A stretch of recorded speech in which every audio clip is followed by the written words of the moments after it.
There we go. Good morning, world. Welcome to another edition of Mindset Monday. This is going to be California edition, I guess. So we're on spring break. We happen to be out in Palm Springs, Cali, and funny story getting set up for this. We yesterday at this time it's 8 a.m. where we're at, and we go out to the backyard where we're staying and spend 30 minutes getting set up, finding like this perfect backdrop, and wake up this morning and there's literally like 40-mile-an-hour winds everywhere, so you couldn't hear anything. So we kind of scrambled last second, put together this little backdrop that you see now, which is nothing more than the TV in the living room where we're staying. So just goes to show you that, yeah, no matter how prepared you are, you always have to be ready to pivot and kind of adjust. So this episode is all about challenging yourself. And no offense to any of my past guests, but I have my personal favorite guest ever, which of course is going to be my wife,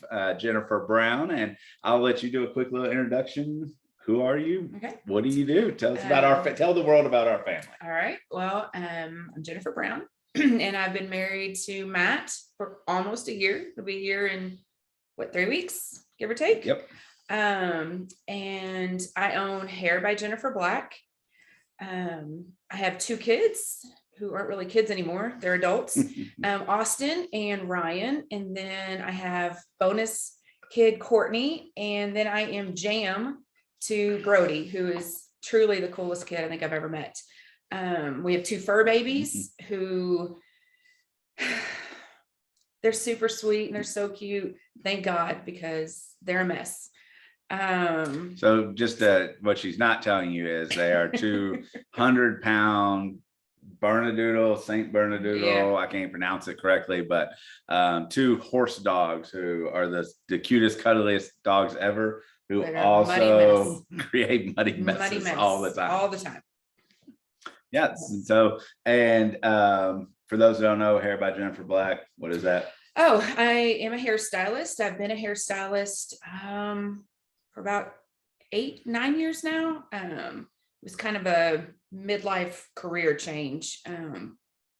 My job had eliminated like 60 positions in one day, and being a single mom, I was kind of frantic and sent out thousands of emails and resumes and nothing, absolutely nothing. And my dad one day called me from Nashville and said, "Hey, come meet me for coffee in Henderson." So I met him for coffee, and he said, like, "What are you going to do?" And so, of course I'm tearing up because it's my dad. And, I'm like, I don't know. I don't know what I'm going to do. I don't know how I'm going to pay bills. Maybe I'll go to hair school. And my dad, who rarely said cuss words to us, was like, "If you don't sign up, then I need you to shut the heck up." And I'm sure that's exactly how he said it. Not exactly how he said it, but it's Monday morning at 8, so we got to watch our mouths. So I decided, okay, I'm going to keep sending out resumes, and if I don't get anything, then I'm going to sign up for school. And literally not a single job offer for jobs that I was 100% qualified for. So it was meant to be. I was supposed to go to school and do hair, and now I can't imagine anything else. Yeah, and so with that, there's, of course, with this episode being about challenges, we're going to get into personal challenges in a second, but speaking in terms of professional challenges, how challenging was it to switch everything you knew? It was very difficult. I went from working office, very structured, to making my own hours and being able to do whatever I want. And I feel like if I had done it when I was 20, I don't think I would have been as disciplined in building my business as I was when I was 38, when I did it. And it's similar to real estate. There's schooling involved. There's a process to becoming a licensed beautician. Right. What was that period like, and how challenging was that? So in the state of Kentucky at that time, you had to do 1,800 hours. So it's a full-time job. You go Monday through Friday, 8 to 4. It was tough because I was a single mom and I was already doing a full-time school. And then my ex-husband was a police officer and he worked second shift. So someone had to be at home with the kids in the evening. And so I wasn't able to actually work. So I had to luckily I was able to get unemployment because my job was eliminated. But I had to make very little dollars stretch a long way. And, I always say, Fifth Third Mortgage didn't care that I had to go to school and then build a business. Like they were like, no, we still need our mortgage payment. And so I had to really bust my behind to make sure that when I came out of school, I was prepared to provide for my two kids. Speaking as because it's Mindset Monday. So what were your challenges in your mindset as you were transitioning? The school itself was very easy for me. So that actually was not the difficult part because doing hair, coloring, all of that stuff came very, very naturally to me.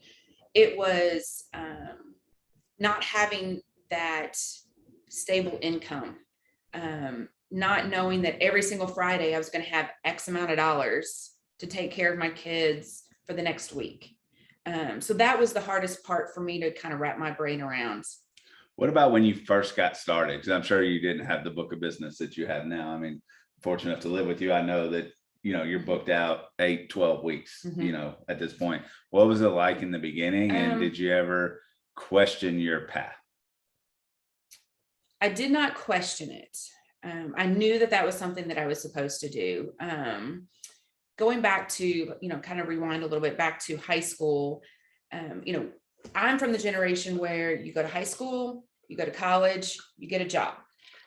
Nobody stopped and said, hey, Jen, like, what are you doing when nobody is telling you what to do? At that time I was spending, my waitress dollars on these $15 hair magazines and, studying the haircuts and studying the pattern of the colors and stuff. And nobody said, like, maybe you should go to hair school. And again, everything happens. Now, hold on. I've seen some pictures from back then. I could see why nobody said maybe you should go to hair school. I'm just saying. It was the 90s. It was the 90s. Our hair was big and hairspray. But I never questioned my path. I would find myself sometimes falling into maybe a little bit of a victim mode. Like, why me? Why does this have to be so hard for me? And the funny thing is like my son, who at the time was probably 12, our home was very close to the job that I had been eliminated from. And we would pass it every single day going to and from school. And every time I would, kind of like say ugly words or, kind of be like, whenever we'd pass the building. And my son at 12 years old looked at me and he's like, why do you get so angry every time we drive past there? And I'm like, well, because they took my job from me. Like they put me in a position where I went from making good money to, now I'm on unemployment and, we're having to stretch our dollars so far. And he just looked at me just so innocently and just almost like, duh, Mom. He said, they gave you what you're supposed to be doing. They didn't take something from you. They gave you something. And that's when my mindset kind of shifted. Like, okay, this is not victim. This is opportunity. And he's right. Like they didn't take something from me. They kind of forced me to do something that for 20 years I had been flip-flopping and talking about. And they just were like, here's a little nudge. They kind of gave you that help. Yeah, gave me that nudge to go do what I was supposed to do. Kids always have a way about speaking the honest truth and providing perspective, right? That's awesome. He changed my perspective that day. I'm sure he doesn't remember saying it, but 12 years, probably 11 years at this point, I still remember it. Yeah, that's awesome. And one thing that I love about you is how you challenge yourself outside of your career. Also, so your personal challenges. Is that something that you've always done, or tell us a little bit about some of your adventures, if you will? Okay. I don't remember like when I was younger it being something that I've always done. I mean, it's just been who I am. I always have to push myself. I always have to do more than what people would expect and more than what I expect for myself. And I really enjoy doing things that the average norm doesn't do or can't do, Mhm. or doesn't think they can do, because if I can do the things that I do, then I think anyone can. So I don't know that it's something that I've done, I don't know that, I don't remember a specific time when I said, oh, I'm going to start challenging myself now. It's just been something that I've always done. What are some of the challenges that you've done? Well, this is probably the biggest challenge. This is considered one of the challenges. This has made me more nervous than probably anything I've done, minus maybe lip sync battle. That was a challenge that. And for our viewers that are in other states, lip sync battle. Lip sync battle is a dance and singing competition that raises money for Puzzle Pieces, which is one of our favorite charities and organizations. And you get up on stage in front of thousands of people, with it being, put on YouTube for the entire world to see for the rest of my life. Just like this one. Yes. So that was very challenging, but I will say that I was probably just as nervous for this as I was for that. So some of my physical challenges, because I would say these are definitely more mental challenges. My physical challenges, I've gone to the bottom of the Grand Canyon twice. I've climbed down the sides of mountains using just chains and wills of hope and prayers. I climbed the Manitou Incline in Colorado a couple weeks after having COVID. I just do a lot of physical things that push me into pushing myself physically and mentally. What was your favorite challenge you did? Sorry, we're having a little technical difficulty on Facebook, so I'm trying to get that squared away. But what was your favorite challenge that you did? My favorite one was probably Havasu Pie Falls. It was the most beautiful experience I think I've ever had. And then I also really enjoyed spending 3 days down at the bottom of the Grand Canyon on the Havasu Indian reservation and seeing those people and talking to them and then seeing their beautiful land. It was gorgeous. Now the second time I went back into the Grand Canyon, I was just about to ask, what was your toughest challenge? That one. That was when I hiked down to Phantom Ranch and back out, which would kind of be considered like a rim to rim for hikers, with 38 pounds on my back. I've lost toenails a couple times from it still, and that was back in 2019. I remember when you completed that, it's like never again. Never again. But now that's changed a little. Like it was never hiking again. Never hiking again. Yes. Yeah. It took me September of last year was the first time that I was like, okay, I'm ready to do this again. That hike into the Grand Canyon, it really tested every single thing I had, mentally and physically. And we're going to get into that in a second, but real quick, what challenge are you doing now? So every year I do kind of a gut check. And so my birthday is in 2 weeks, and in 3 weeks, I'm going to be running the Derby Marathon, which I haven't done a marathon in 8 or 9 years.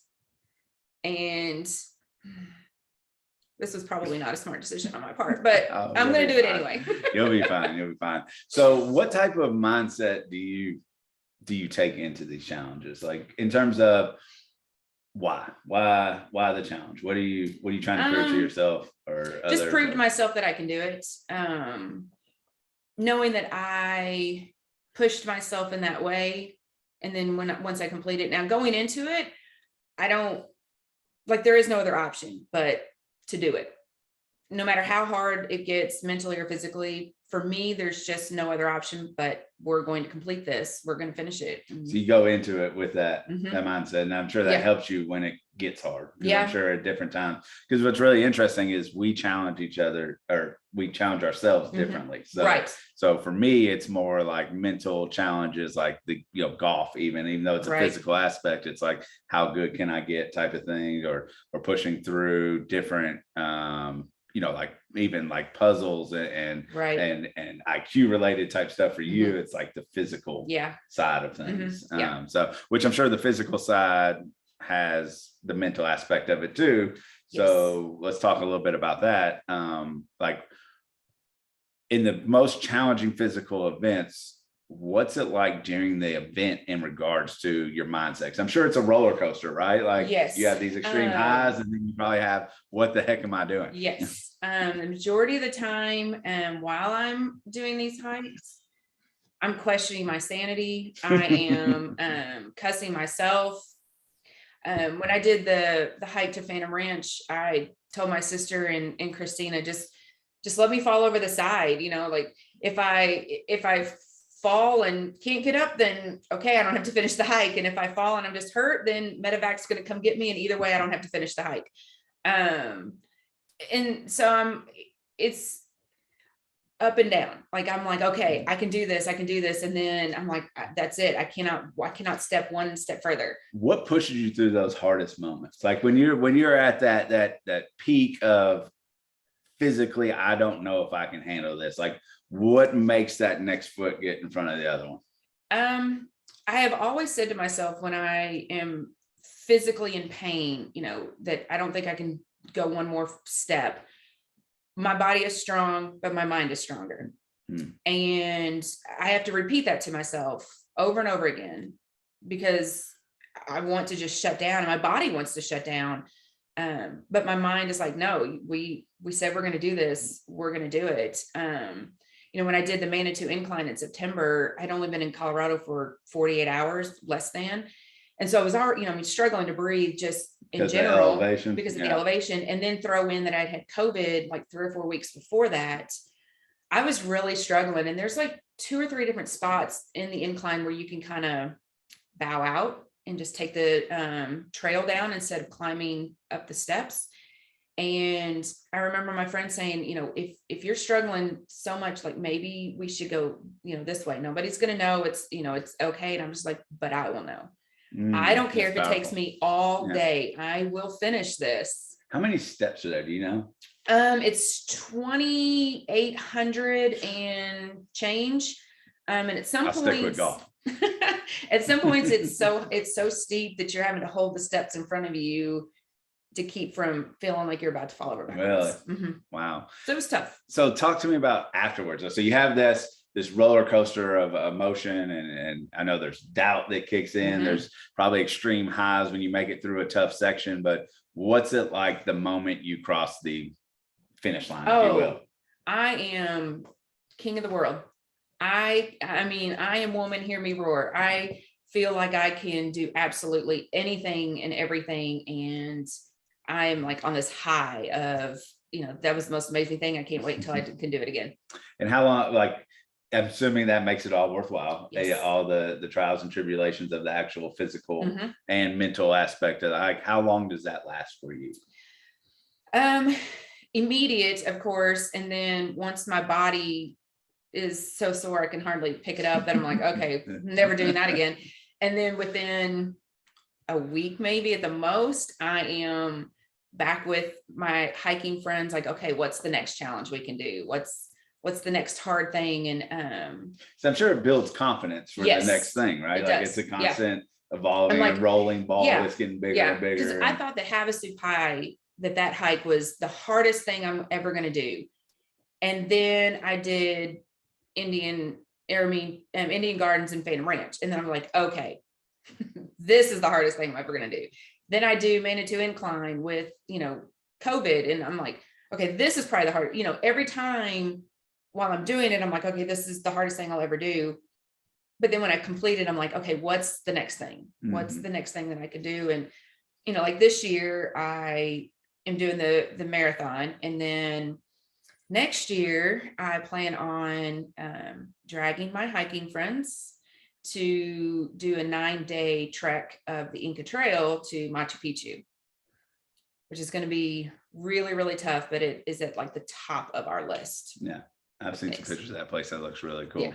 So what's harder, do you think, the mental or physical part? And I want you to touch base on the amount of preparation, and does that have an aspect on whether mentally or physically it's harder? Yes. So people who know me know that I don't plan or prep in advance. which is probably while I'm doing it, I'm thinking this is the dumbest thing I've ever done. I probably should have prepped for this more. I should have trained harder. But I've always kind of relied on that mental voice in my head that says, okay, you can do this. You have to do this. You know, there is no other option but to finish what you started. So yeah, I kind of wish that I prepared a little bit smarter. But my mentality is what pulls me through when the physical part of me wants to shut down. But I noticed for your marathon, you are preparing. I am. So is that a lesson learned, or is it? I have not ran that far since my mid 30s. And now that I'm, mid getting closer to, late 40s, it's a different ball game. And so I am training more for this than I did the last time I ran one. Mm-hmm. I'm probably not training as much or as hard as I should be, for sure. But it is what it is. I mean, I'll train as much as I'm going to train. And then once that music starts that morning, I'm going to run until they tell me to stop. I mean, what's your starting song? So it's kind of cheesy, and my kids, make fun of me for it, because I actually send it to them every so often, but I always start every single run with Eminem's Lose Yourself. There's just something about it. I actually have, anybody who's been in my salon sees that I have a whole collage of pictures on the wall, and every picture on my wall means something. And I have the lyrics to that song. I got it on my wall too. Yeah. Yeah. So that's what gets me going every time. This is my one opportunity. We went through and did playlist just yesterday, I think it was, for the marathon. That is quickly followed by Katy Perry, Britney Spears, like Bieber. Totally it's totally cheesy, opposite of how it starts. Yes. So, but so why do you push yourself so hard? I was telling you, like, other than telling about myself, this was probably the hardest question that you were going to pose to me. I don't know that I have an answer other than it's just who I am. I do very difficult things to prove to myself that I can. That, I don't ever want my mind or my body to feel the age that it actually is.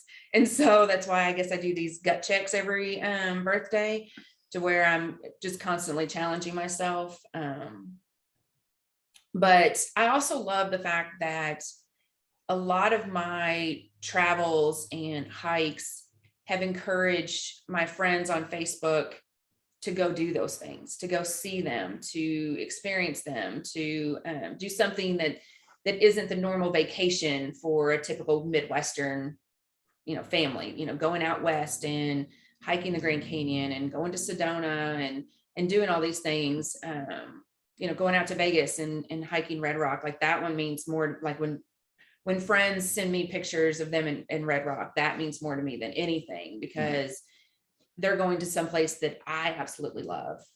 And I feel like, by me doing these things, it shows other people, like, hey, if this 46-year-old mom can, hike one of the deadliest hikes in Arizona, then I can too. Yeah, I love that. How do challenges carry over to your career, and what aspects do you challenge yourself professionally, and does that have anything to do with your personal challenges? So with work, I am constantly watching videos. I sit up every night, I'm watching Instagram videos of whatever new hair thing I'm, wanting to learn about. I always want to know the most, do the most, be the best at what I do. And I'm constantly learning new things. Coloring hair has never been something that has challenged me.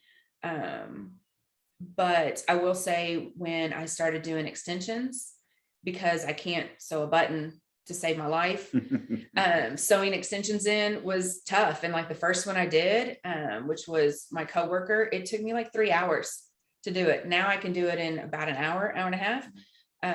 But I cried because I came home that night and I was so frustrated with myself for not being perfect at it. And so over the last year and a half of doing them, I've watched videos, I've gone to classes, I have asked other people who do them, like, hey, what do you think about this video? What do you think, whatever. I get other people's opinions. And so I'm constantly challenging myself to learn something new and master something new. And I think something I noticed is you always push yourself outside your comfort zones, even when it comes to work. So like becoming a licensed instructor for sunlight. For balayage. So tell us a little bit about that. That was an amazing day. I was actually at the bottom of the Grand Canyon when my coworkers found out that I was invited to be an instructor. And that was very exciting. COVID has made it where it kind of put a stop to in-person classes. And so that made it where I don't teach as much as I used to.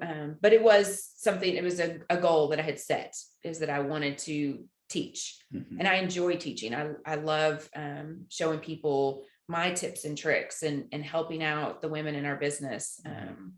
For me, that's the only way to do business, is to help them. I love that.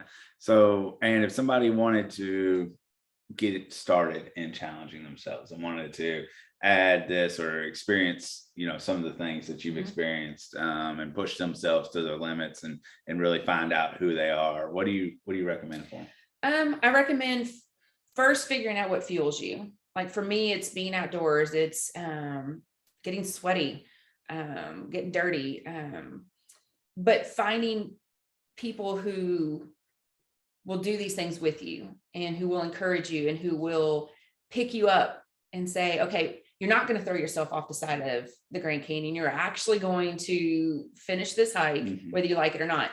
Find you two or three of those people. I have 3 that I drag along with me on my adventures. My sister and Christina are still not happy with me that I'm forcing them to do this marathon with me. But find out what fuels you and what makes you feel accomplished, and then surround yourself with those people who encourage that out of you. Yeah, I love that. And one thing is, I can speak in this aspect of, I've never been a hiker ever. Never really been interested in hiking, if I'm being transparent. But we're getting ready to go on a hike, right? Yes. So, yes. Which is why we're going to wrap this episode up, a little shorter episode than normal, because we're getting ready to go to Indian Canyon and search for this waterfall. So we're going to go do our own little personal challenge today. And she says it's a walk. I say it's a hike. It's definitely a hike. And so we're getting ready to go do that to challenge ourselves a little bit. And first, I just wanted to thank you for hopping on. Thanks for having me. And being my favorite guest ever, most beautiful guest ever too, by the way. But it's always good whenever we can get together and collaborate on these types of things. So if you want to find out more about Jeniffer and her story, or how to challenge yourself, definitely give her a shout. They can reach you on Facebook, Instagram, to shoot her a DM. If you're wanting to get your hair done by I might be slightly biased, but the best stylist in all of Owensboro, how should they get a hold of you? You can text me, and my phone number is on my Facebook and my Instagram. Yep. So we're going to go enjoy California a little bit, go do a quick little hike and challenge ourselves. We hope you all have an amazing week. Next week, we will not have a Mindset Monday. I'm going to be at a Leadership Academy down in Austin, getting my learn on, but we'll be back in 2 weeks. So we'll check you then. Thanks. See ya.